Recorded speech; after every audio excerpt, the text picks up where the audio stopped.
Vous savez, quand j'ai découvert le concept du monomythe, ça a été une méga révélation. C'était comme si j'avais trouvé la recette secrète de toutes les histoires à succès. Ça m'a fait penser à tous les films que j'adore, comme, je sais pas, Star Wars ou Le Roi Lion. Le Roi Lion, c'est Shakespeare avec de la fourrure.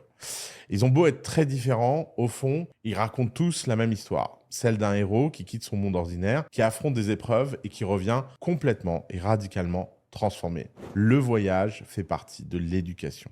Et puis un jour, je discutais avec un ami autour d'un café, il me racontait son parcours, comment, histoire très classique, j'ai quitté mon job, je crée ma boîte, j'ai galéré, blablabla, j'ai fait face à des concurrents, mes employés m'ont trahi, comment plusieurs fois il a failli tout abandonner. Et pendant que je l'écoutais, et finalement j'étais un peu ailleurs, je me suis dit, mais attends, c'est exactement la structure narrative des contes et la structure narrative du héros. En fait, chaque entrepreneur est finalement le héros de sa propre épopée. Quand on lance un business, on quitte notre zone de confort, on s'aventure dans un monde inconnu, plein de défis, plein d'obstacles, et personne ne peut nous prévenir sur ce qui nous attend. On rencontre des mentors qui nous guident, des alliés qui nous soutiennent, des ennemis qui veulent notre peau. Et si on survit à toutes ces épreuves, on revient profondément transformé. On revient transformé parce qu'on a appris, on a grandi, on est devenu un meilleur entrepreneur, une meilleure personne.